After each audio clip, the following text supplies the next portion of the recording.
soir, tu vas simplement dire, Seigneur, fais quelque chose, je t'en supplie.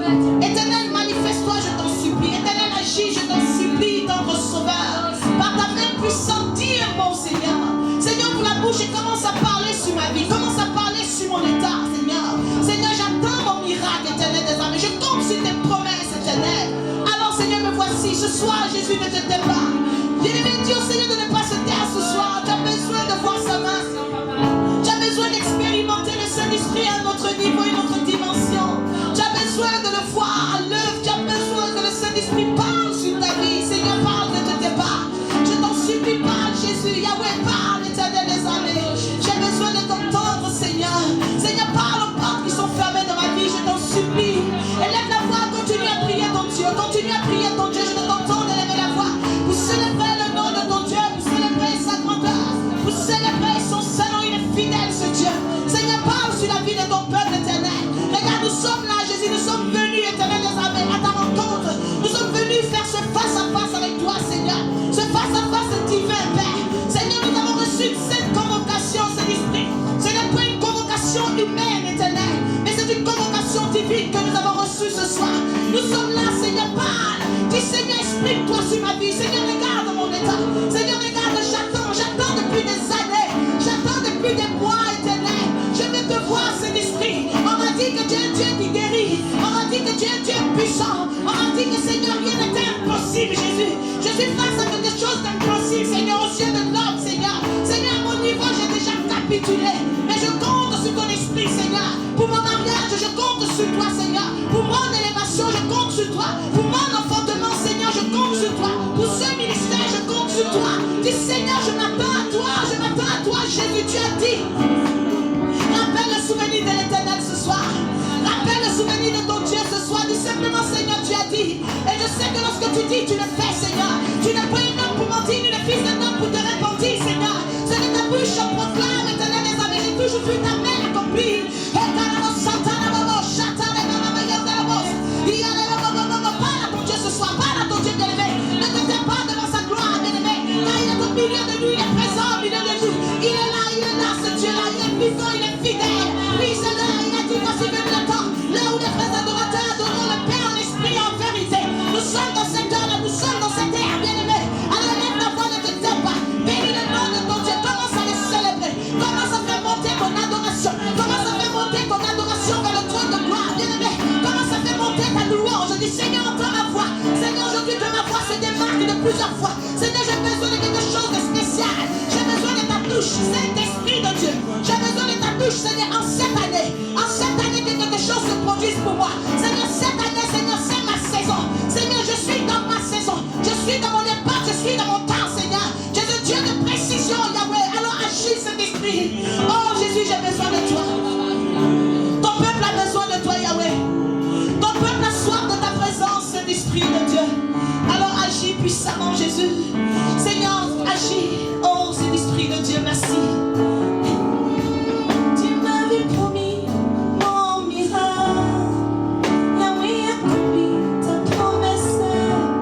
Mon papa accomplit ta promesse. Et mon roi accomplit ta promesse.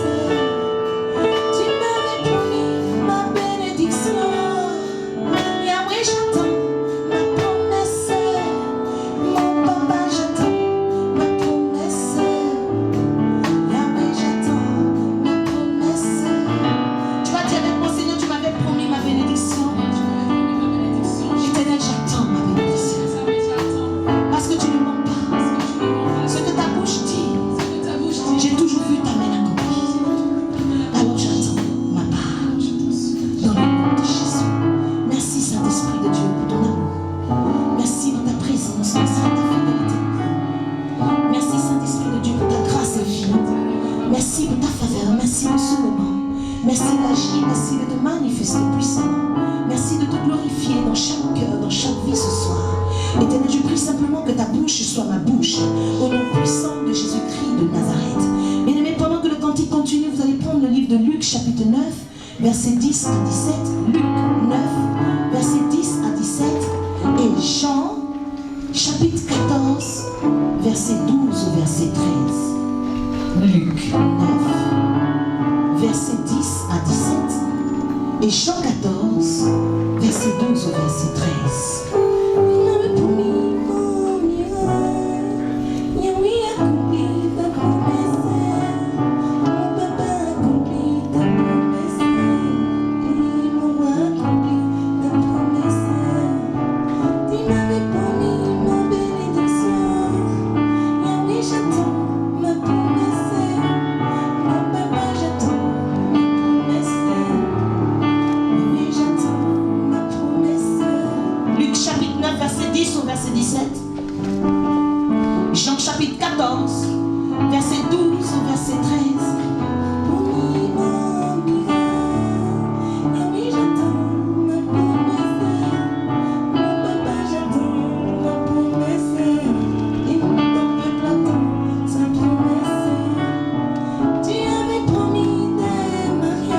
verset 10 au verset 17.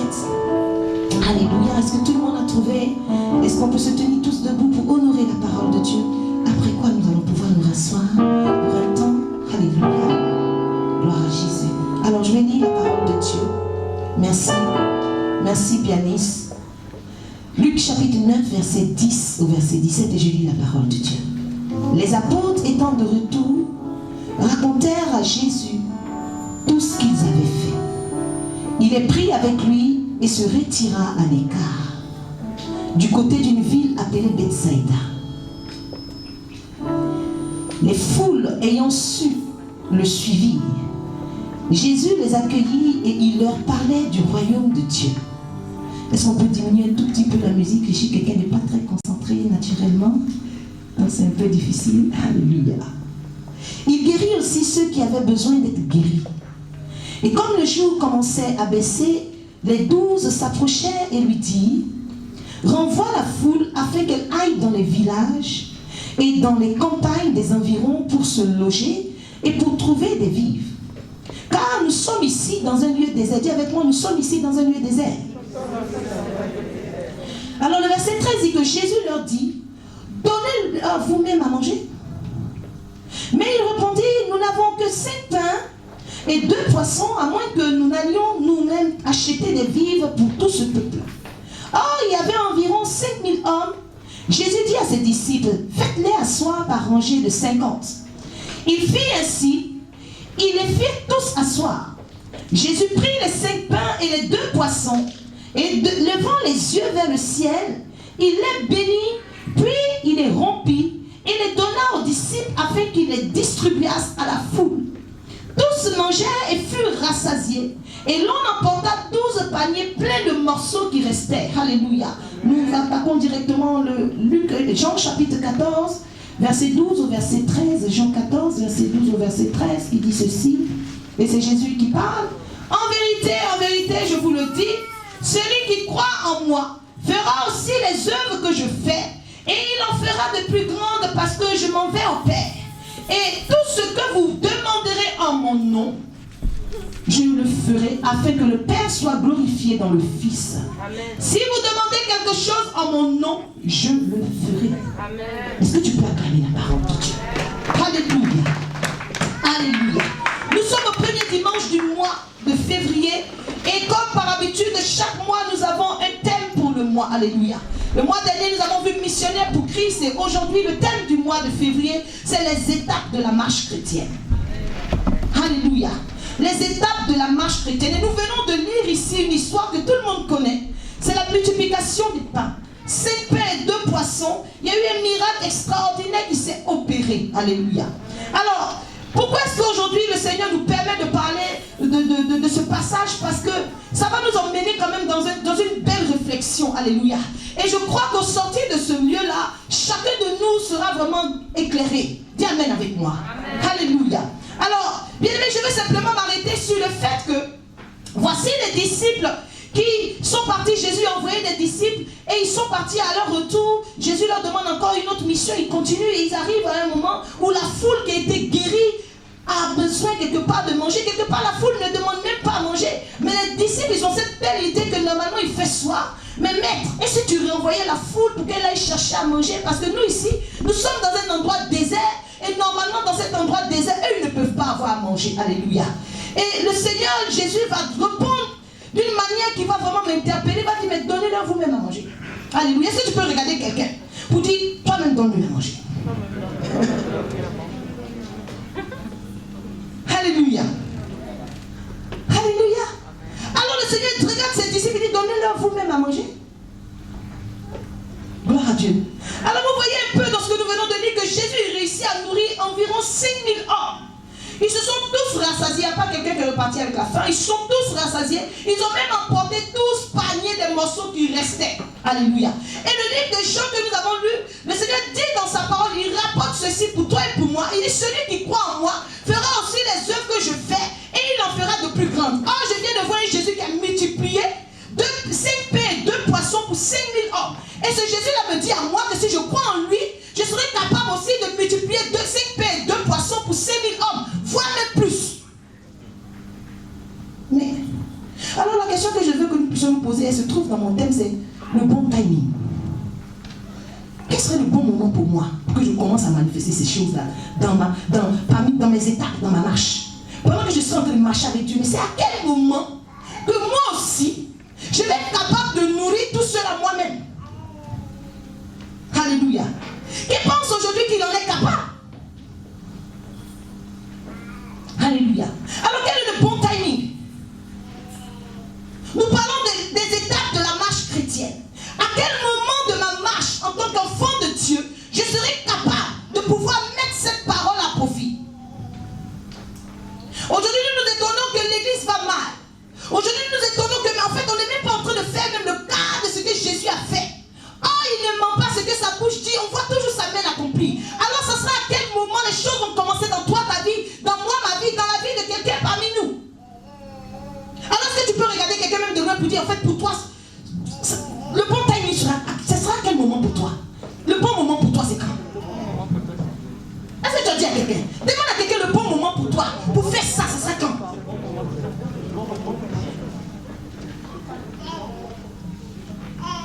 Bien, mais si on ne se pose pas les bonnes questions, on risque même de partir de cette terre sans faire même les choses que Jésus a fait. Pour ne pas parler de faire plus. Plusieurs sont morts sans faire. Alléluia. Mais avant de continuer, vous savez, on va d'abord définir un tout petit peu. Quand on parle des étapes, c'est quoi? Quand on parle de la marche, il s'agit de quoi? Et nous allons rentrer dans le vif du sujet. Amen. Alors lorsqu'on regarde le dictionnaire, il dit qu'une étape, c'est le fait de s'arrêter dans un lieu au cours d'un parcours, d'un voyage, pour prendre du repos et repartir. Donc on suppose qu'en tant qu'enfant de Dieu, on va vraiment traverser certains chemins. Nous sommes vraiment dans un voyage vers le ciel, n'est-ce pas? Donc dans ce parcours-là, il y a des moments où on va s'arrêter, peut-être pour digérer ce qu'on a mangé, peut-être pour assimiler ce qu'on a étudié et reprendre notre marche. Or, plusieurs se sont arrêtés sans reprendre la marche. Alors c'est pour cette raison que je dis qu'à l'issue de ce message, chacun de nous va voir à quel niveau est-ce qu'il est dans sa marche et quel serait le bon timing pour lui. Alléluia. Et quand on parle de marche, on parle aussi, quand on dit marche, on parle d'une action, on parle du mouvement. C'est un mode de locomotion par une suite de pas. Alléluia. Quand on dit la marche, c'est un mode de locomotion par une suite de pas. On pourrait dire que c'est l'action de se déplacer vers un but.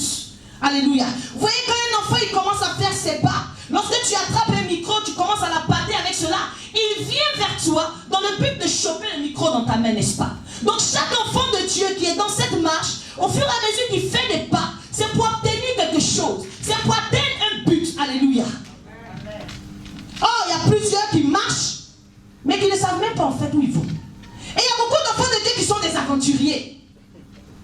Mais tu peux être convaincu que tu as l'onction de Dieu. Mais à l'issue de ce message, bien aimé, si tu es vrai envers toi, tu sauras ou pas à quel niveau est-ce que tu es et qui tu es réellement. Les étapes de la marche chrétienne. Vous savez, l'apprentissage de la marche chrétienne, c'est le témoin du bon développement du chrétien. Je m'explique.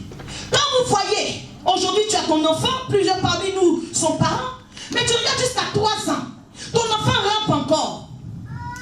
Jusqu'à 3 ans, ton enfant ne se tient même pas debout. Est-ce que tu laisses faire ou pas? Qu'est-ce qui se passe à ce moment pour toi? Tu commences à te poser des questions. Est-ce qu'au niveau moteur, l'enfant n'a pas un problème? Est-ce qu'au niveau de son mental, il n'y a pas quelque chose qui ne va pas? Il y a quelque chose qui a disjoncté là-bas. Ça fait que sa croissance a dû s'arrêter.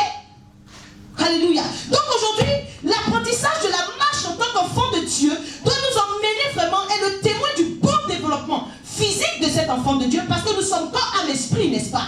Donc quand tu regardes un enfant de Dieu, ça te donne un indice sur sa vie de façon physique, sur sa vie de façon spirituelle, et ça te donne aussi un indice sur son mental, s'il est transformé par le renouvellement de l'intelligence ou pas. Alléluia. Quand tu vois quelqu'un qui a 12 ans, qui commence à parler comme un enfant de 2 ans, quand tu dis, mais lui, il a attardé. Mais il y a aussi des attardés spirituels. Alléluia. Alléluia.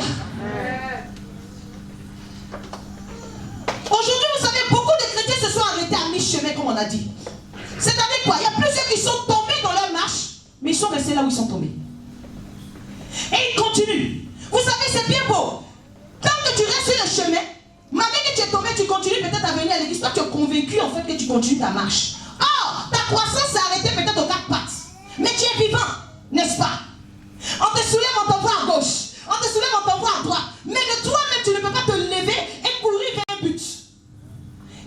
chrétiens qui sont dans cette situation-là. Plusieurs aussi continuent de se mouvoir, mais de quelle façon? Plusieurs continuent, puisque nous avons dit que la marche, c'est un moyen de locomotion. Alléluia. Alors certains chrétiens me disent souvent c'est la fin qui compte. C'est vrai, c'est la fin qui compte, mais attention. La dernière fois, le dimanche dernier, la servante de Dieu a parlé des 10 vierges, les 5 sages et les 5 folles. Est-ce qu'elles toutes n'ont pas entendu la trompette? Elles se sont endormies ensemble, n'est-ce pas? Elles se sont réveillées ensemble, n'est-ce pas? On peut dire que c'est la fin qui compte. Parce qu'elles ont entendu le son de la trompette. Elles étaient sur leurs 2 pieds au moment où il fallait aller pour rentrer, mais elles ne sont pas rentrées. Donc ce n'est pas la fin qui compte réellement, mais c'est comment est-ce que tu aboutis à la fin. C'est ce qui compte. Alléluia. Parce que le Seigneur viendra trouver beaucoup de chrétiens avec 2 ans, 3 ans de conversion. Ils sont encore en train de ramper. Alléluia. Et à ce moment, il va nous poser des questions. Vous voyez aussi la parabole des noces qui nous dit ceci. Ce monsieur, il est venu, c'est la fin qui compte. La preuve est qu'il est rentré dans la salle où il y avait le banquet. Mais il n'a pas assisté aux noces. Alléluia. Alors pendant que je préparais ce message, le Seigneur m'a rappelé encore une chose. Je t'appelle tel que tu es. Mais attention, ne viens pas à moi tel que tu es. Alléluia. Dieu nous prend tel que nous sommes. Mais attention à toi de ne pas venir à Dieu tel qu'il t'a appelé. La preuve est que lorsque Joseph était dans la prison, la Bible m'enseigne qu'à un moment donné, le Seigneur il y aura vraiment un songe qu'il fallait qu'il interprète. Alors on va venir chercher Joseph dans la prison. Personne n'a dit à Joseph, hé, la manière dont tu sors de la prison là, il y a un dress code qu'il faut avoir avant d'arriver vers Pharaon. La Bible déclare que quand on a sorti Joseph de la prison, lui-même il allait se raser, lui-même il a changé ses habits. Qui lui a dit de changer? Parce qu'il savait que cette étape qu'il allait franchir, il avait besoin de ce dépouillement-là. On ne peut pas marcher comme ça. Est-ce que vous pensez que ça allait être un problème? On sait qu'il est sorti de prison. Il va exiger pourquoi ta barbe a poussé. C'est ce que vous faites. Dieu peut me connaître mon caractère. Dieu sait comment je suis, il m'applique comme je suis. Le Seigneur me connaît mieux que quiconque. Dieu te connaît, mais attention, connais-toi toi-même avant d'arriver vers lui. Alléluia. Vous savez, quand tu entames une marche chrétienne, c'est un moment très sensible. Dieu a conseillé un moment sensible. C'est pour cette raison que vous allez avoir l'impression que pendant que tu étais païen, il n'y avait pas de contraintes comme ça. Mais depuis le jour où tu as accepté le Seigneur, c'est comme si c'est une sorte de calvaire qui a commencé. Si je veux vraiment m'accentuer sur les mots. Pourquoi? Parce que simplement, la marche chrétienne est un moment très sensible. C'est une période qui est intense dans la vie du chrétien sur le plan des acquis. Dis avec moi sur le plan des acquis. Pourquoi je le dis? Parce que quand tu nais, alléluia, il y a ce qu'on appelle des réflexes innés. À aucun moment on a appris à un enfant que quand tu prends un jouet, mets dans la bouche. Ce sont des acquis qui sont innés. On est en sachant faire des choses déjà. Or, ce qui est contraire, c'est que quand on vient dans la nouvelle naissance, il n'y a plus de choses innées. On apprend tout et on développe tout. Alléluia. Quand tu viens à Dieu, normalement c'est pas toi. Les premiers mots que nous allons tous constater qu'un enfant il commence à parler, il va dire papa, maman, mais personne ne lui a dit papa en premier. Et souvent même quand tu insistes pour qu'il dise papa en premier, il dit jamais papa. Donc vous voyez que ce sont des choses, ce sont des acquis. C'est inné. On n'a pas appris cela. Mais quand toi tu viens au Seigneur, on te dit maintenant en tant que chrétien, tu dois parler comme ça. Quand on regarde Jésus, comme les pierres, on a regardé Pierre, il se cachait. On dit mais toi ton langage fait qu'on te reconnaît. Toi tu marches avec Jésus. Donc ça veut dire que tu apprends un langage nouveau. Quand tu viens au Seigneur, il y a un comportement nouveau. Tu ne peux pas venir au Seigneur et dire de toute façon j'ai toujours été comme je suis né. Mais si tu tiens compte de la nouvelle naissance qui elle ne s'appuie pas sur les choses innées, tu n'as rien compris. Quand tu viens au Seigneur, c'est comme si ta machine elle se remet en marche. Toi qui sais bien parler, tu as le verbe. Mais quand tu viens dans le Seigneur, on te donne un micro, pourtant tu étais journaliste, tu as l'impression que c'est du charabia, tu vas dire. Des gens qui sont habitués à la scène, ils viennent devant nous ici, trempent comme ça. Et là tu réalises qu'en fait, ce n'est plus le même public. Tu dois apprendre à t'adapter à ce nouveau public-là. Ce n'est plus la même chose que tu dis, tu dois apprendre des mots. Alléluia. Quand tu viens au Seigneur, tu dois apprendre à voir. Les gens, ils voient, on te dit, on apprend à voir par la foi. Alors que toi, lorsque tu regardes, tu vois le problème là. Mais un enfant de Dieu, on te dit, non, regarde le problème que tu vois. Regarde, contourne-le. Il y a la solution derrière. Donc tu apprends à voir autrement. On te dit que les pensées de Dieu ne sont pas tes pensées. Oh, tu veux créer une intimité entre Dieu et toi. Tu fais quoi? Tu commences à imposer ce qui est vrai à tes pensées. Tu commences à imposer ce qui est agréable à tes pensées. Tu commences à imposer ce qui mérite l'approbation à tes pensées. Parce que tu ne peux pas laisser tes pensées comme ça aller capter ce qu'elles veulent. C'est toi, tu te lèves le matin. Tu décides que le matin, aujourd'hui, je pense vrai. Amen. Et c'est lutte comme ça au-dedans de toi. Lutte à l'intérieur, lutte à l'extérieur. Mais tu es dedans. Tu dis aujourd'hui, j'ai décidé que je pense vrai. Pourtant, comme était avant, tu as envie de penser le mal. Tu te lèves le matin, tu penses du mal du matin jusqu'au soir, il n'y a rien.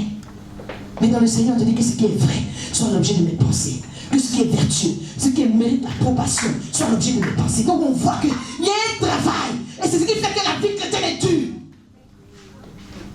Alléluia. Et vous voyez aujourd'hui, vous convenez avec moi que ce travail-là nécessite des efforts personnels. Alléluia. Regardez un enfant, peut-être que vous qui regardez, j'aime bien m'appuyer sur des choses pratiques. Quand on regarde un enfant qui commence à vouloir se lever, bien aimé, il faut voir toute la force qu'il met dans ses bras pour attraper la chaise. Là, à ce moment, il réalise qu'en fait, il a besoin d'efforts personnels. Ça vient de lui. Alléluia. J'ai envie de dire aux chrétiens, selon 2 Pierre 1, verset 5, fais tous tes efforts pour ne pas laisser ta foi comme ça. Alors, vous voyez, quand le Seigneur dit, quand je viendrai, est-ce que je vais trouver la foi? En fait, il ne parle pas de cette foi que toi tu as acquis en disant, Seigneur, j'ai passé comme mon Seigneur, mon Sauveur. Non. Tout ce qui agrémente la foi, est-ce qu'il va venir te trouver dedans? Alléluia. C'est pour ça qu'il nous dit, faites tous vos efforts pour jouer dans votre foi la vertu. Ça veut dire que tu viens au Seigneur, tu as la foi, mais comme tu sais que c'est une situation, c'est une période de ta vie qui est très sensible et intense, tu te lèves, tu commences maintenant à appliquer, à suivre les règles de gré comme de force. On te dit, si on marche par la gauche, tu ne viens pas dire moi, je marche à droite. Non, parce que tu es en train d'ajouter de la vertu à ta foi. Tu commences à t'habituer aux lois morales.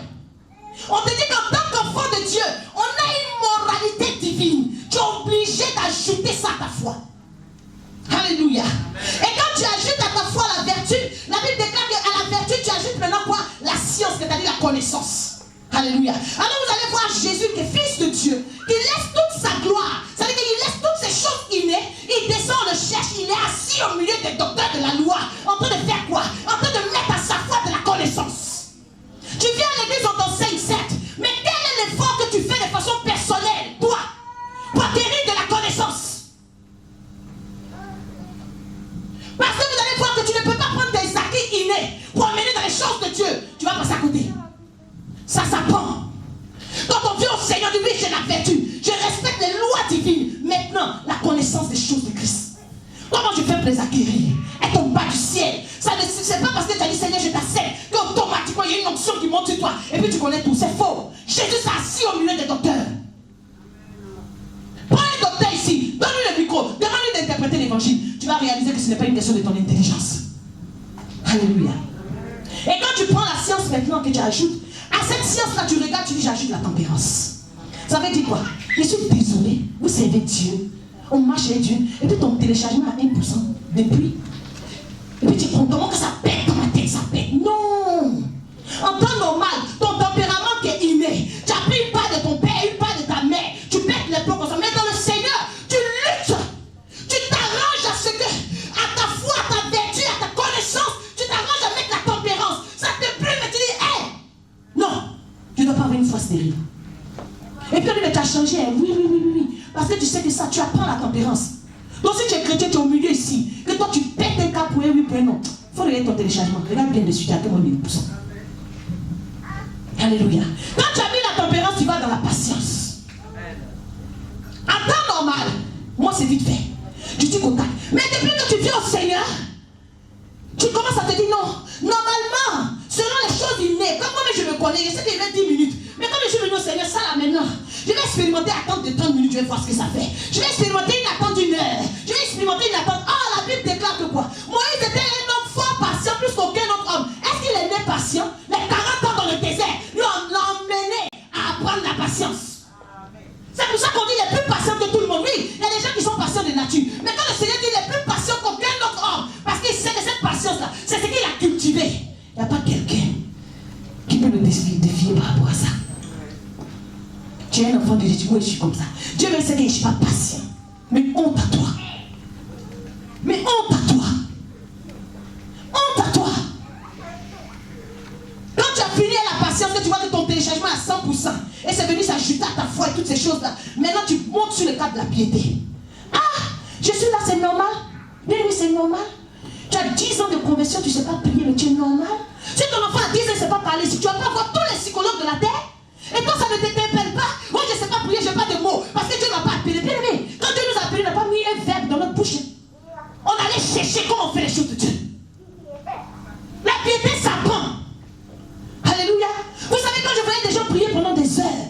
Je me suis dit, mais comment ils font pour prier pendant des heures?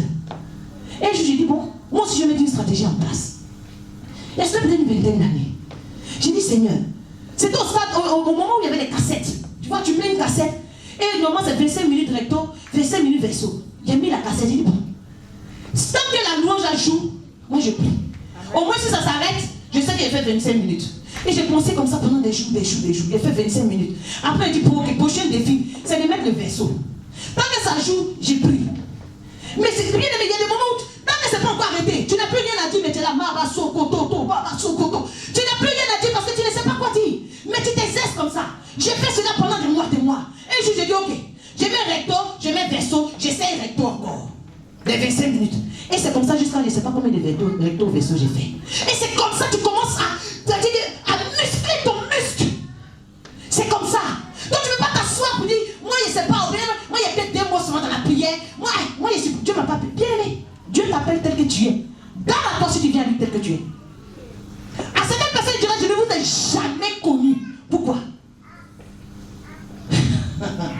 Alors quand tu as mis la piété maintenant, tu commences à travailler l'amour fraternel. En temps normal, moi je marche par mes intuitions, tu vois. Quand je regarde quelqu'un, je ne sens pas sa gamme, hein, tu vois. Quand tu ne sens pas qu'il y a le feeling, normalement tu passes. C'est avec moi on passe normalement. N'est-ce pas? Tu viens, tu as des gens même, vous savez, les connexions, même les odeurs. Il y a des gens qui sont à côté de toi, leur odeur ne matche pas. Dehors, je passe. Mais ici, quand l'odeur ne passe pas, c'est plus affaire d'intuition. Je dois apprendre à ce que cette odeur-là passe. N'est-ce pas? L'amour fraternel en brille. Je me lève, la personne ne me plaît pas, mais je suis obligé de l'aimer. Je dois apprendre à aimer mon ennemi. En dehors, je n'ai pas d'obligation à aimer celui qui ne m'aime pas. On est là pour un temps pourtant au temps de la gloire. Mais je suis sur le temps de la grâce. Je te regarde, je sais que je ne te sens pas. Mais bien aimé, ma prière, je vais me mettre là. Mon défi serait de te sentir. Quand je passe la seule, non. Ça passe pas, même son regard, ça m'énerve. Bien aimé, je vais affronter ton regard jusqu'à ce que ça me plaise.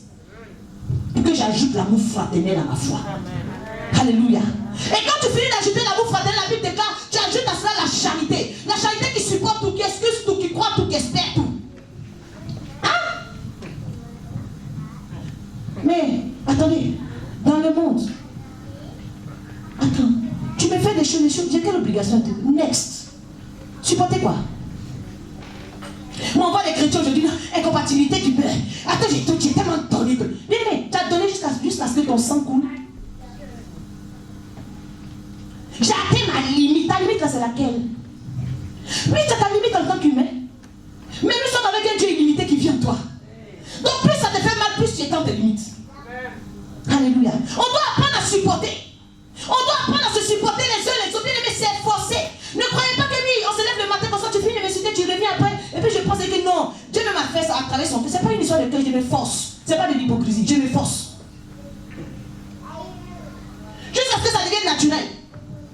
Alléluia. Vous savez, j'ai un ami tellement qu'il voulait faire le malin, il marchait comme ça. Aujourd'hui, il ne peut plus se redresser. Il marche comme ça. Vous voyez, le malin qu'il voulait faire là, en s'amusant, c'est devenu naturel. Donc, il faut t'amuser à aimer ton ennemi. Tu vas l'aimer naturellement. Oui, il y a des démarches que tu prends. Quand tu as l'argent, tu as une démarche comme ça. Même quand tu n'as plus rien, ta démarche est pareille.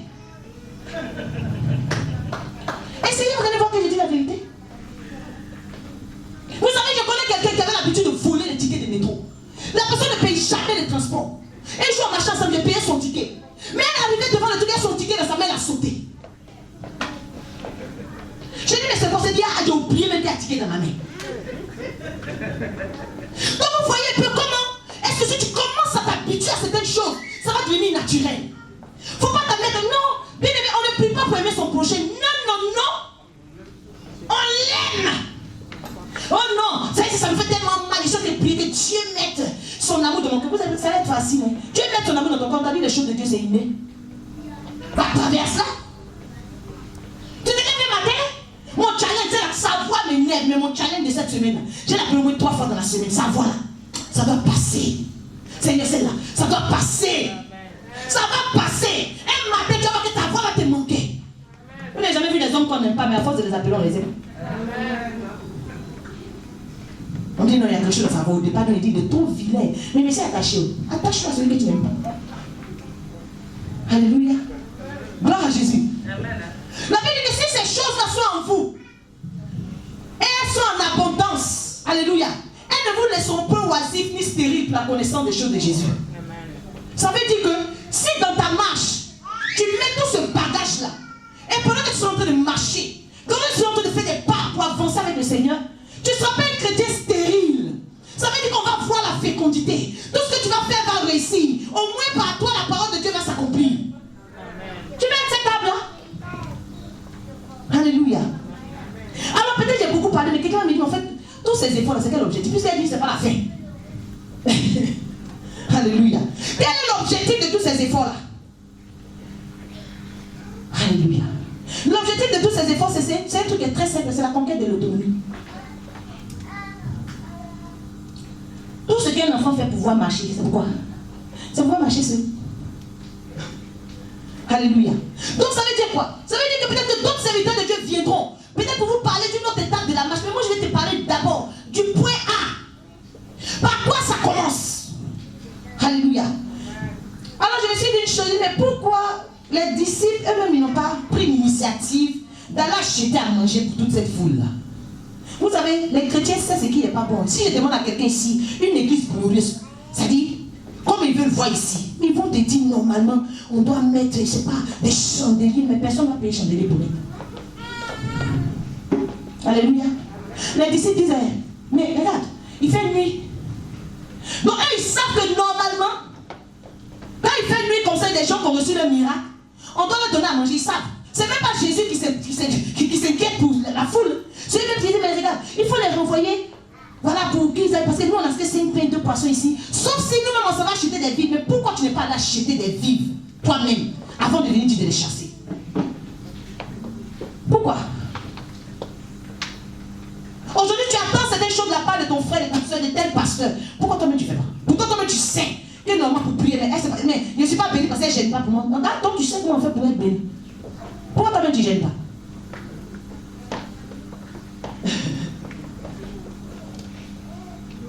Si maintenant Jésus a dit, mais gêne toi-même. Ou tu vois que le problème c'est bon, le problème c'est ton manque d'autonomie. Donnez-le vous-même à manger.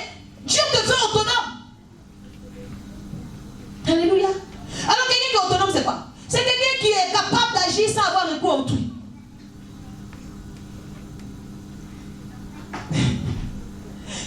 L'autonomie c'est la faculté d'agir librement. On va bien comprendre. C'est de gérer soi-même les affaires qui nous sont propres. Imaginez un peu. Je reviens tout sur la parabole des vierges là. Si on leur avait dit seulement, même malgré leur folie, si quelqu'un avait suppliqué, mais un peu d'huile, on ne sait jamais. Elles allaient mettre l'huile.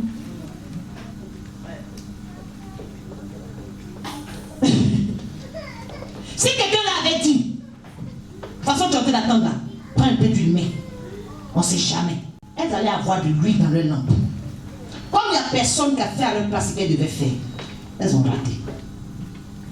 Ça veut dire quoi? Si tu es en train d'attendre que moi je fasse ce que toi tu es censé faire, bien aimé, ce n'est pas mon souhait, mais la finalité tu la connais. Donc on parle de quelqu'un qui est autonome, c'est quoi? C'est quelqu'un qui sait se fixer des objectifs. Dis avec moi des objectifs. Il sait se fixer des objectifs qu'il veut atteindre et par rapport à ces objectifs-là, il gère son temps et ses activités. Amen. Je réponds? Une personne autonome, c'est une personne qui sait se fixer des objectifs à atteindre. Et elle met tout en place. Elle gère son temps et ses activités en fonction de l'objectif. Ça veut dire que si aujourd'hui, moi, mon objectif, c'est de voir Dieu, bien aimé, si mon objectif, c'est de voir Dieu, je vais disposer mon temps en fonction de cet objectif. Je vais gérer mon emploi du temps, mes activités en fonction de ça. Donc quand ton objectif c'est de voir Dieu, mais en même temps, ah oui, aujourd'hui elle travaillé, ah non, ma voiture est gâtée, oh non, il n'y a pas de transport, oh non, bien aimé, tu n'as pas d'objectif. Il n'y a pas. En même temps, on est très content, on dit, Dieu même il sait, bien aimé, Dieu sait rien. Vous voyez souvent c'est pour quand quelqu'un m'envoie une personne, je ne vais pas être là aujourd'hui parce que oui, avant tu es puis hier, mais bien aimé, fais attention quand il te dit, ok, Dieu te bénisse, il faut faire attention parce qu'il est validé, mais le Saint-Esprit n'a pas validé. Il n'y a rien qui tient devant Dieu. Donc quelqu'un qui est autonome, c'est ça. Mais par contre, vous savez, on ne peut pas parler d'autonomie sans quelque chose de préalable. fond, est-ce qu'elle peut s'arrêter? Qu'est-ce qui fait qu'elle ne peut pas s'arrêter? Qu'est-ce qui fait qu'elle ne peut pas s'arrêter? Hein? Il n'y a pas d'équilibre. Il n'y a pas quoi d'autre?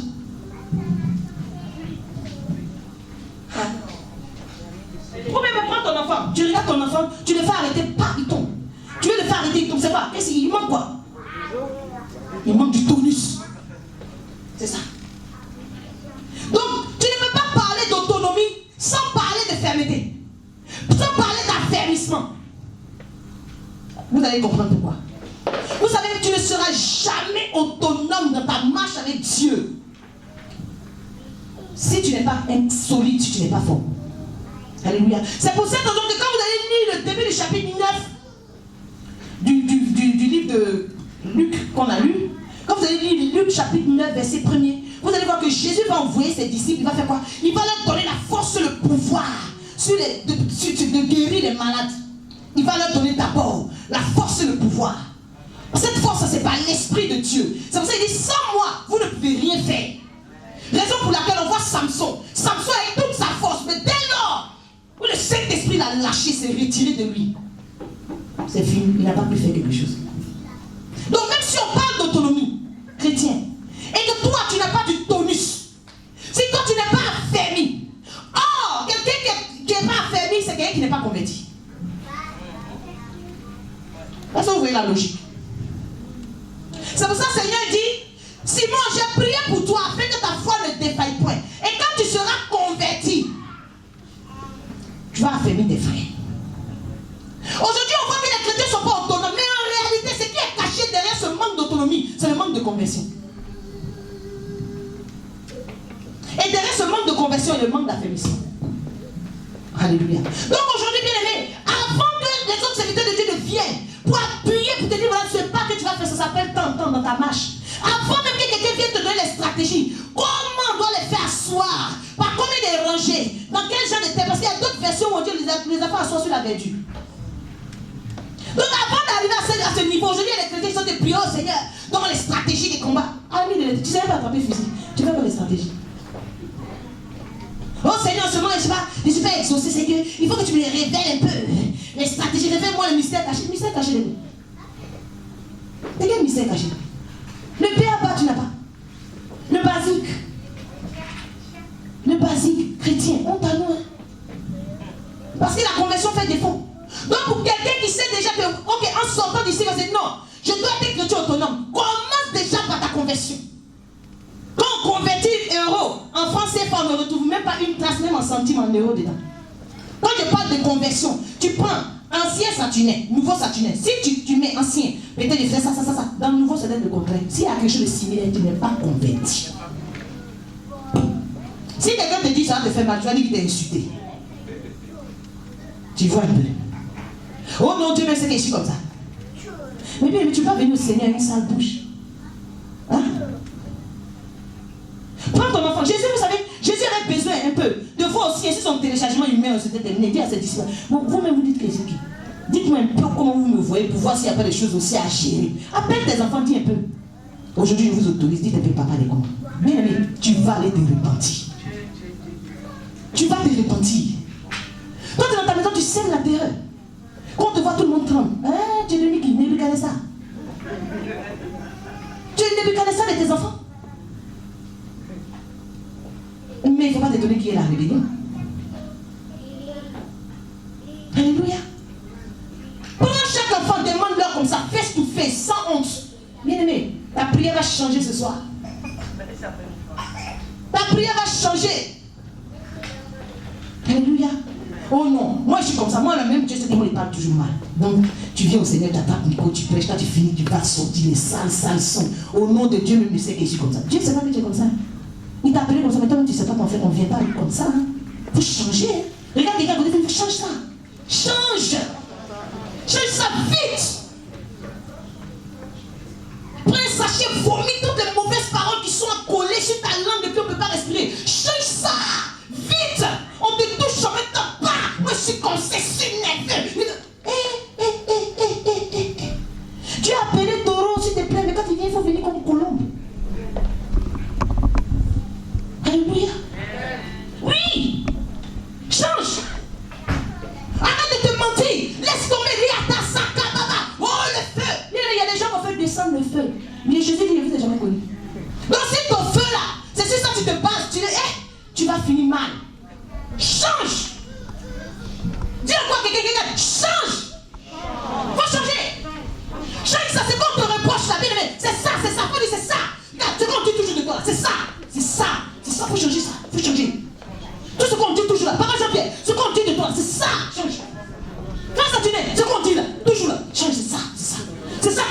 problème, c'est ça.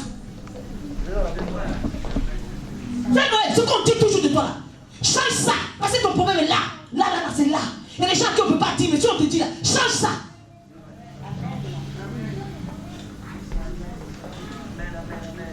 Est-ce qu'on veut te dire oui, l'onction surnaturelle? Non. Vous savez, on est dans une saison où le Seigneur dit, l'heure est là, on est dans l'heure. Où normalement quand tu lèves la main comme ça, la gloire de Dieu doit descendre. Mais qu'est-ce qui ne va pas? Qu'est-ce qui ne va pas? Nous, on doit être dans un temps de contemplation. Quand les démons m'arrivent, ils ne peuvent pas. La gloire de Dieu est telle qu'ils ne peuvent pas. Le sillage, ils ne peuvent pas. Ils ne peuvent pas. Ossia soit nourri pour que tu vois la gloire de l'Éternel. Envahis ton temple. Amen, amen. Deuxième cas. Si tu penses que tu as le tonus, aujourd'hui, il ne faut pas aller prier pour l'autonomie. Prie pour ta conversion. Si tu sais que ton téléchargement est peut-être à 50%, il faut voir un peu de bon timing pour toi pour qu'il soit à 100%, c'est quoi? Tu verras. Deuxième cas. Quelqu'un qui n'a pas de tonus, qui n'a pas d'autonomie, il tombe sans pouvoir se redresser. Vous voyez souvent, tu vas beau expliquer à quelqu'un, non, regarde, faut dépendre, on t'a déçu, non? La personne qui dit, mais ne viens plus à l'église. Il faut dire tout ce que tu dis, ne viens plus. C'est pas parce qu'il n'a pas envie. Mais, il ne peut plus se lever parce qu'il n'a pas de tonus. Il va s'appuyer sur quoi? Il est mou. Or, la Bible dit quoi? Le juste, il tombe 7 fois, il se relève. Alléluia. Il faut que tu sois juste. Quelqu'un qui est juste, c'est quelqu'un qui est comme il faut. Tous les gens qui veulent, ah oui, je comprends, non, c'est vrai, tu as été déçu. Mais déçu de quoi? C'est quoi qui est déçu là? C'est quelque chose. Oh oui, tu as eu confiance au pasteur et puis il a dit, hey, moi comme ça, il fait que tu as raté le ciel. Rate.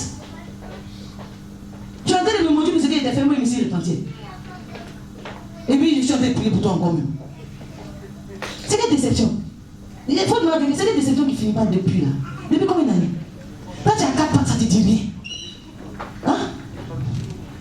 Tu t'es arrêté dans ta marche, ça te dit rien. Et tu es au son de la trompette va sonner. Toi tu entends la trompette sonner, mais pour te lever. La trompette n'a pas sonné, tu ne peux pas te lever. C'est quand ça a sonné, puis tout le monde sera en train de plonger pour le temps de te lever. Va demander au paralytique qui est dans la piscine, pourquoi il n'est pas arrivé là-bas. Et lui s'est dit à qui? Non, c'est toi ici, tu vas où? Il est resté 38 ans. Il ne faut pas te lever. Oh non, je suis déçu des églises. Déçu là. Tu as encore vu quoi? Tu as vu quoi? Tu n'as encore rien vu, frère. Toi, tu n'avais pas mis l'argent dans une église, tu es déçu. Et ceux qui ont investi, ils ont tout perdu dedans. Et ils vont dire, oh non, il a donné mon cœur. Quel cœur? Bien aimé, il faut être juste. Quand on regarde Noé, il n'avait rien de spécial, il était juste, il était droit. Quand le Seigneur n'a rien dit, lui, là, sa justice, ça ressemble à quelqu'un qui est autonome. Si lui, tu le fais lâche, lui donne les dimensions à faire. C'est comme ça. Quand tu regardes Job, il est juste, il est droit. Ça fait faut foncer. Il n'a rien. Parce que même si c'est la situation dans laquelle il est, il va se relever. Tu le connais, non, il a du muscle. Hein? À cause de vous, là, les anges n'auraient pas de repos. Parce qu'ils savent que si un esprit vient, si vous avez tombé, on est mort. Vous allez rester là, jusqu'au retour du Seigneur. Oh non, depuis les chants de prière, Dieu ne m'exauce pas, il ne me connaît. Attends, quoi? Tu sais à combien de personnes qui demandent à Dieu? Toi, tu as fait quoi de spécial, puis il laisse les gens qui viennent de toi? Hein? Tu sais à combien de personnes qui ont des enfants malades? Toi, tu sais à combien de personnes qui ne mangent pas? Et puis toi, comme tu viens tous les dimanches, tu chauffes le pain là. Et on va dire, oh Jésus de Nazareth, oh 21 jours de jeûne, oh 28 jours de jeûne. Et puis il n'a pas répondu. Tu sais à combien de personnes qui pensent 50 jours de jeûne là? C'est quoi la différence entre les deux? Oh non, j'ai invoqué ton nom. Et troisième cas. Le vrai problème des disciples. Ils disent, ici nous sommes dans un lieu comment? Alors j'ai demandé au Seigneur, mais en quoi est-ce que l'environnement crée quelque chose? Alors Dieu va me dire quelque chose de très simple. Nous les parents, quand nos enfants commencent à marcher, qu'est-ce qu'on fait en premier? Hein? Tu enlèves tout. Et tu lui crées un espace stimulant, tu mets un petit jouet ici. Tu sécurises l'endroit, n'est-ce pas? Donc ça veut dire que quelqu'un normalement qui est autonome, même si l'endroit n'est pas sécurisé, il fait quoi? Il marche. Parce qu'il est autonome à la marche, Il sait que s'il trouve un caillou devant, il saute. Il sait que s'il y a une montagne devant, il contourne. Alléluia. Donc lorsqu'on regarde un peu la réflexion des disciples, oh le lieu est désert. Mais vous là, depuis que vous marchez avec Jésus, vous avez besoin d'un espace comme ça. Donc vous êtes encore en apprentissage quoi. Donc vous avez besoin d'un espace calme, stimulant, qui n'est pas désert. Ah, j'ai vu que déjà les gars n'étaient pas autonomes. Est-ce que vous me suivez? Ils ont besoin. Et c'était le même problème d'Israël. Israël dans le désert, ils ont besoin que le coin soit sécurisé. Oh, Moïse est parti, mais il faut mettre quelqu'un qui a marché devant nous. Dans le désert, ils sont fait comme ça. Donc on a compris que le réel problème d'Israël, ils n'étaient pas autonomes. Ils n'étaient pas autonomes. On voit les chrétiens qui ne sont pas autonomes, une petite épreuve. Oh mon Dieu, tu as l'impression qu'ils sont des bébés aveugles, c'est-à-dire la difficulté qu'elle a. Tant qu'ils préparent, c'est qu'elle ne peut pas foncer. Mais bien aimé, il y a un caillou devant toi, tu fais quoi? Tu as trop de force, tu parles au caillou, qui es-tu devant moi? Dégage de là, ou bien tu fais quoi? Reste là, je saute. Alors quand tu as dit, non, là, je ne comprends pas, moi, les déserts, attends que tu... Dieu va te sortir, puis quoi? Et si Dieu vient te dire en fait, là je lui ai dit à quelqu'un, bon, tout ce que tu veux là, Dieu dit en fait, il ne te donne plus. Comment tu vis ta chrétienté? Dieu dit de vous dire, vous ne serez pas exaucés. Comment tu fais? Ta prière, ça va être quoi?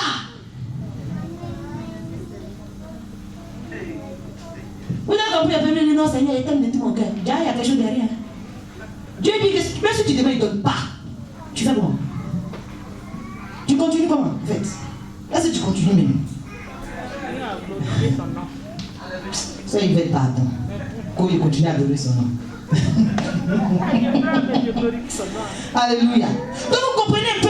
C'est pour cette raison que j'ai compris un peu pourquoi est-ce que Dieu a créé d'abord l'environnement d'Adam avant de mettre Adam dedans. Oui. Dieu crée un environnement stimulant. Parce qu'il sait que Adam vient, il doit faire certains apprentissages. Et il dit voilà, tu es dans un environnement normalement, ici ça c'est sécurisé. Tu devrais pouvoir marcher correctement. Il n'y a rien qui va enfreindre. Par contre, regarde l'arbre qui est là-bas là. C'est que tu es autonome, non? Mais tu dois dépendre de moi. Il ne faut pas toucher ça. L'autonomie ne veut pas dire que oui, toi tu es indépendant et tout. Tu dépends du Saint-Esprit. Alléluia. Donc, chrétien, il faut regarder un peu comment toi tu te comportes face aux difficultés. Tu vas voir si tu es autonome ou pas. Quatrième point. J'ai compris quelque chose, il y a quelqu'un qui a sorti ça tout à l'heure. Le réel problème des disciples, ce n'était pas le pain ni les poissons, c'était le nombre. Alléluia. Je suis sûr que ça allait changer si c'était 5 pains et puis 5 poissons. Vous n'allez pas avoir le même regard. Mais vous regardez 5 pains d'un côté, 2 poissons d'un côté, la balance ça n'est pas équilibrée. Voyez? Alors ils ont toujours besoin, vous savez, un chrétien qui a toujours besoin qu'on attrape sa main, il a besoin qu'on le réassigne. Oh, on m'a pas téléphoné. Bien aimé, c'est un chrétien qui n'est pas équilibré. Mais normalement, je suis en équilibre, je n'ai pas besoin qu'on attrape ma main. Je suis en équilibre, je n'ai pas besoin qu'on me rassure qu'il ne m'aide pas. Oh non, elle ne m'a pas appelé, ça fait que je ne suis pas bien dans ma marche. Oh, ils n'ont pas prié pour moi, ça fait que j'ai envie d'avancer, mais 4 pattes là, il ne peut pas bien faire. Toi, tu es comment? Non, quelqu'un qui est équilibré. Il fait qu'on se tient. Ouais. Mais je ne vais pas tenir longtemps comme ça. Mais spirituellement, il tient. Alléluia. Quelqu'un qui est équilibré, il tient. Aujourd'hui, là, il y a des chrétiens. Il y a 5 bonnes œuvres dans une balance d'un côté. Il y a 2 fils dans l'autre côté, ils sont comme ça. Un coup c'est comme ça, un coup c'est comme ça, quand ils vont devenir autonomes. Samedi soir tu bois, dimanche tu viens, tu bois 5 cents ici. Toi-même tu sais que tu n'es pas habitué au sucre de vin qui est ici là. Mais tu sais ton cœur, puis tu avales quand même. Tu n'as pas honte. Dans ton ventre, le sucre, tu dis, ah, qu'est-ce qui se passe aujourd'hui, on veut le sucre ici. Faut arrêter ça. Faut arrêter. On n'est pas stable. Même là, tu lui elle n'est pas stable. Tu lui es la soeur aujourd'hui, demain tu l'appelles. Il y a quoi? Mais il est déjà hier, non? Toi, tu es comment? Ça, c'est quoi? C'est quoi ça? On ne peut pas être autonome parce qu'on se connaît. Vous savez, il y a des chrétiens dans leur marche là. Il y en a qui sont en train de ramper. Vous voyez, des enfants, ils font 4 pas. Il y en a qui rampent sur les fesses, ils traînent. Ils traînent. C'est que si c'est dit de toute façon, quand Jésus va venir, le plus important, c'est qu'il me trouve dans la foi. Mais ta foi, c'est comment? Va te trouver dans la foi, à terre comme ça. Tu vas lui dire à ton âge là, comment toi tu as plus de 2 ans de chrétienté, et puis tu fais 4 pas ton corps, ça te dit rien? Ça te dit rien? Il n'y a rien qui existe qui n'a existé. Si on dit 2 ans et 26 mois, c'est la limite pour qu'un enfant normal marche. C'est que spirituellement aussi là, c'est une limite. C'est pour ça que Paul il a pris les gens et envoyé à l'école de Tyrannus 2 ans. Toi, tu as combien d'années de chrétienté? Depuis là, tu suces ton pouce. Tu n'as pas honte. Oh non, je vais venir à l'église, on ne m'a pas appelé. On ne m'a pas appelé, on ne m'a pas appelé. Si il n'y a pas l'amour. Écartez-moi ça. Ça, c'est ça qui est l'amour. On ne t'a pas donné ton numéro quand tu dis qu'il n'y a pas l'amour. Il faut arrêter ça. Un chrétien autonome, il se lève, il n'a pas besoin de message, il se lève, il sait que non. Déjà vendredi, il a commencé à choisir ce qu'il va apporter pour aller adorer son Dieu. Il n'y a pas besoin de message, rien du tout. Oh, parce qu'il n'a pas envoyé un message samedi soir, il est pensé qu'il n'y a pas cuite. Ça c'est quoi? Oh.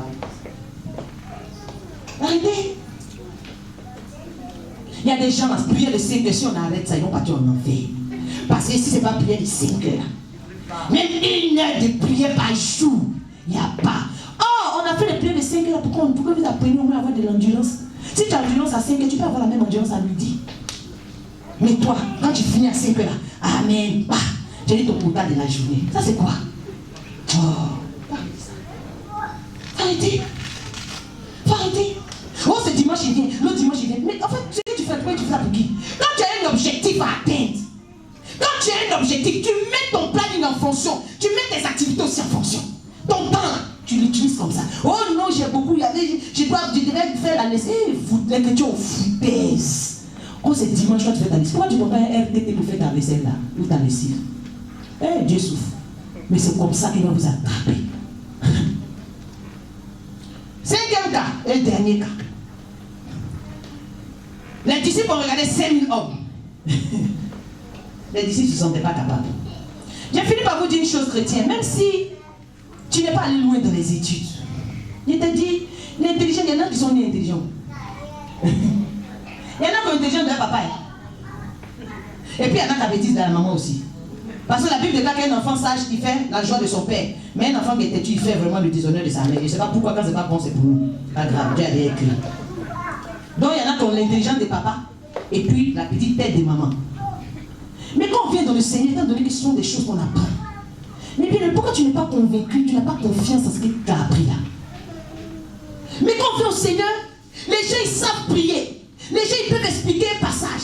Mais on te dit voilà la Bible à table. Oh, je ne suis pas allé mettre les études. Et mon français là, ça peut comprendre. En fait, tu parles de quoi? En fait, tu parles de quoi? Les disciples ont regardé 5000 hommes. Ils ne se sont pas sentis capables. Mais vous venez de chasser des démons dans le corps des gens. C'est vous donner le pain, c'est quoi? Hein? Vous venez de chasser des légions. Pour nourrir 5000 hommes, c'est quoi? Une personne autonome a confiance en Dieu. Elle a confiance en ce que Dieu a mis en elle. Dieu, il fonctionne et nous chacun selon ses capacités. Et regarde, dans le monde, peut-être que tu n'es pas capable. Mais en Jésus, là, tu es capable. En Jésus, tu es capable. Il y a des gens qui peuvent expliquer un verset, ils comprennent. Mais quand il faut expliquer, oh, français là, va faire Dieu. Et si je mets le français là à côté, là, parce que tu vas te moquer. Mais explique. Est-ce que c'est jury du bac? Voilà comment beaucoup de chrétiens se bloquent. Il faut croire tes capacités. Tu as appris ce que tu sais faire, bien aimé. Il y a des gens qui ne savent pas faire. Toi, tu as appris ça. Donc que tu vas douter de ce que Dieu a mis en toi, tu vas t'enfoncer. Allez demander à Pierre. On dit viens. Marche sur le main, un premier pas dans sa marche. Deuxième pas. Il commence à avoir peur. Est-ce qu'il ne va pas m'enfoncer? Il s'est enfoncé. On doute, on n'a pas confiance en nous. Tu n'as pas confiance en toi, pourquoi? Est-ce que ce que tu sais faire là, tout le monde sait faire ça? Alléluia. Amen. Et je vais dire quelque chose aux serviteurs de Dieu. Vous savez, en tant qu'enfant de Dieu, en tant que serviteur de Dieu, nous devons diriger tous nos efforts dans le sens de rendre autonomes les gens qui le sont déjà physiquement. Ne nous battons pas à vouloir rendre autonomes les personnes qui n'ont pas de douce. Ça n'a pas de sens. Et aujourd'hui, nous voyons que l'évangile va dans un autre sens. Aujourd'hui, on vient prêcher l'évangile pour que les gens ne soient pas autonomes. Pour que toutes les fois ils reviennent vers nous. Mais Dieu va nous donner des comptes. Parce que le but, si ce n'était pas une question d'autonomie, Jésus allait rester les disciples à la fin des jours.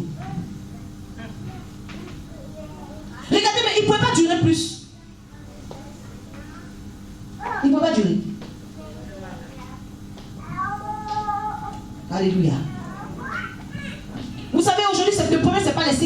vous voyez, aujourd'hui, je viens dire à quelqu'un, le problème, c'est pas parce que tu ne sais pas faire, c'est juste que tu n'as pas confiance en toi. Parce que concrètement, Jésus n'a pas envoyé de nouveaux poissons. Donc aujourd'hui, ton problème, c'est pas ton niveau, c'est pas tes capacités. Hein. C'est comment tu te vois. Si au moins on avait dit qu'il était allé pêcher, il dit ok, allez-y pêcher encore au moins 10 poissons pour compléter, allez-y pêcher au moins 3 baguettes pour compléter, on peut se dire, ah effectivement, ce qui était dans le main, il ne pouvait rien faire avec. Dieu est capable de prendre ce qui est entre tes mains, mais est-ce que toi-même tu as confiance en ce qui est entre tes mains? Parce que quand on va commencer, d'autres serviteurs vont venir pour nous parler peut-être d'une autre étape de la marche, peut-être une étape où on fait des miracles, une étape où on a des stratégies. Mais ami de l'éternel, tu n'as pas confiance en le bâton qui est dans ta main. Quelle stratégie on va t'apprendre? Mais si on t'apprend des stratégies, ça va servir à rien. Commence d'abord par te faire confiance. Aujourd'hui, je vais dire à quelqu'un, à quelle étape est-ce que tu en es? Dans ta marche. Alors pour toi aujourd'hui, en sortant d'ici, ce sera quoi le bon timing? Quelle est la deadline que toi tu vas te donner pour dire ça? Mais 18 ans de conversion, si je ne marche pas cette année-là, c'est que moi-même j'ai ma race spirituelle. Quel est le bon timing pour toi? Quand est-ce que tu penses pouvoir faire enfin asseoir les 5000 hommes et faire comme Jésus a fait?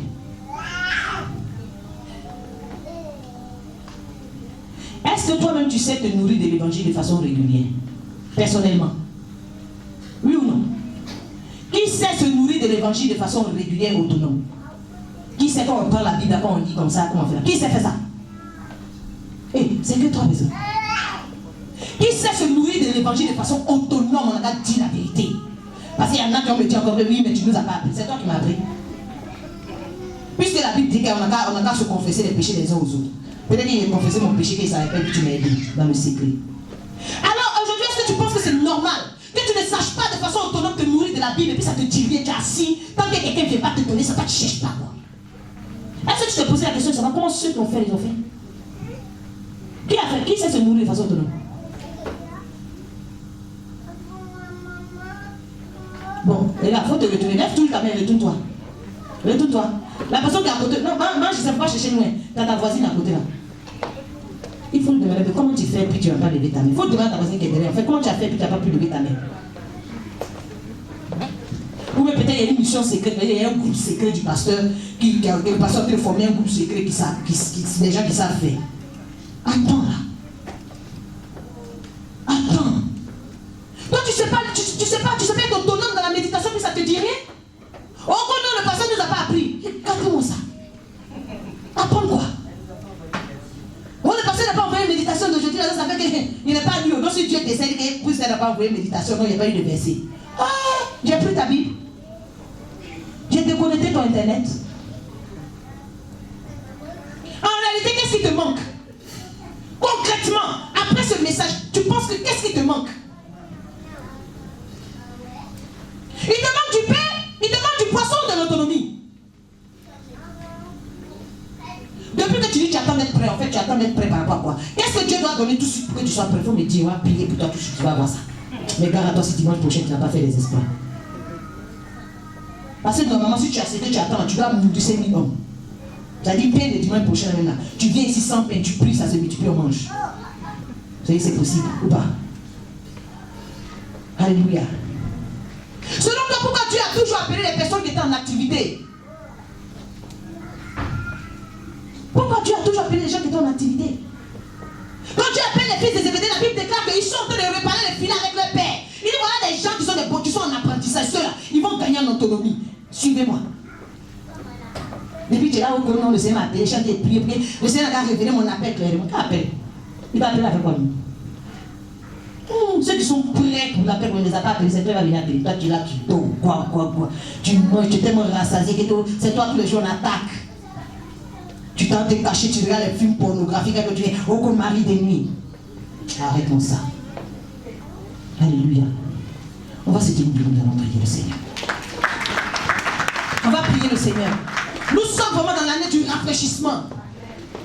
Le Seigneur ne va pas donner un rafraîchissement pour rafraîchir les tombeaux. Non. Il ne va pas rafraîchir le tombeau blanchi. Quelle est ta part? C'est quoi ta part? Donc quand tu regardes ta marche chrétienne, c'est normal. Tu as combien d'années de conversion? Et puis tu ne peux même pas prier 1 heure. Le Seigneur regarde cette discipline, il a marché à vous pendant 3 ans maintenant.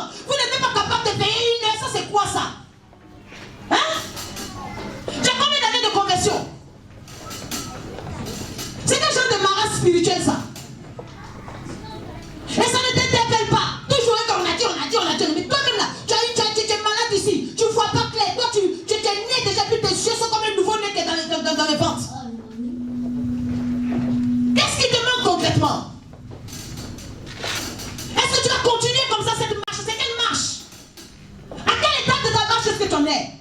Est-ce que tu es couché depuis la terre et rampé au même endroit? Il y a deux cas. Soit tu choisis Jésus, soit tu choisis de l'autre côté. Il ne faut pas te mettre au milieu, ça ne sert à rien. Prends une initiative aujourd'hui, bien-aimé. Quelle est la stratégie personnelle que toi tu mets en place? Au sortir de ce lieu, quelle est la stratégie que tu vas mettre de façon personnelle pour nourrir ta relation avec Dieu? Qu'est-ce que tu vas faire qui n'a rien à voir avec le programme de l'église? On a rarement entendu un chrétien qui me dit j'ai lu ça là parce que je n'ai pas bien compris. Quand je commence le verset, ça a tapé ma tête. Attends, mais je comprends pourquoi même. C'est moi qui prêche. Tu as fermé. Alléluia. Nous on va juger. Mais toi aussi tu es jugé. Alors tu vas prier le Seigneur. Mais il faut changer. Il faut changer. Je peux comprendre que c'est dur, mais la Bible dit de t'efforcer. On est convaincu que ça doit venir naturellement. Non, on doit forcer. C'est compliqué.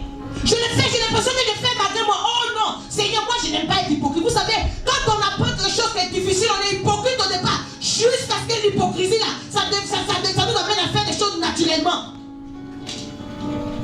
Parce qu'on sait pourquoi on le fait. Plaire à Dieu. Alors de nous, tu en es. Quelle est ta démarche à ce jour-là? Tu as combien d'années de conversion? Tu as combien d'années de conversion? Vois-toi comme un enfant normal. Tu as combien d'années de conversion? Et puis c'est toi aujourd'hui, tu as besoin. Oh non, si on me met dans le désert. Mais non. Élève la voix, il faut prier le Seigneur. Prie ton Dieu, s'il te plaît. Prie ton Dieu, s'il te plaît.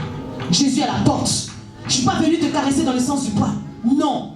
Il faut que tu sois capable, quand tu entends le son de la trompette, il faut que tu sois capable de courir à tes deux pieds. Tu n'arriveras pas au Seigneur en rampant.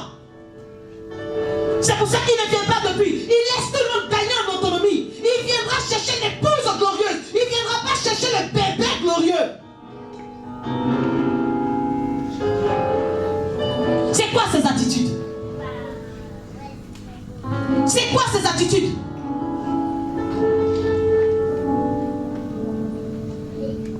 Parle à ton Dieu chrétien. Ça peut être peut-être le dernier message que tu vas entendre. Tu le sais ni l'heure ni le jour. Mais je veux profiter de ce message-là pour te dire de changer tes voies. Il n'aime pas tes voies. Il n'aime pas ce que tu fais dans le secret. Tout ce qui est fait dans le secret est sûr. Tu penses être caché, mais Dieu te voit. Dieu te connaît et tu lui rendras compte. On ne se moque pas de Dieu. Ce qu'un homme aura semé, il va le moissonner. On ne se moque pas de Dieu. Tu es comment? Toi, tu es comment? Quand on va te traiter d'imbécile, tu vas dire qu'on t'a insulté. Encore dit que c'est comme ça, la personne qui ne veut pas changer. C'est quoi ces imbécilités spirituelles? C'est quoi ces chrétiens qui ne donnent pas envie de marcher avec Dieu? C'est quoi ces chrétiens-là qui prennent notre nom de famille pour le vilipender de cette manière? On te voit au mardi, vendredi soir, dimanche,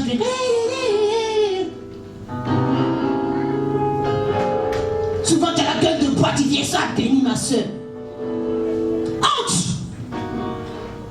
La bouche que tu dois prendre pour adorer Dieu, tu prends, tu envoies la fumée. Vous, tu fais monter quoi vers le trône de gloire? Dieu s'attend à une adoration.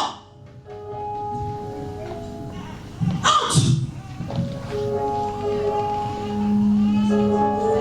Et nous devons nous repentir devant le Seigneur.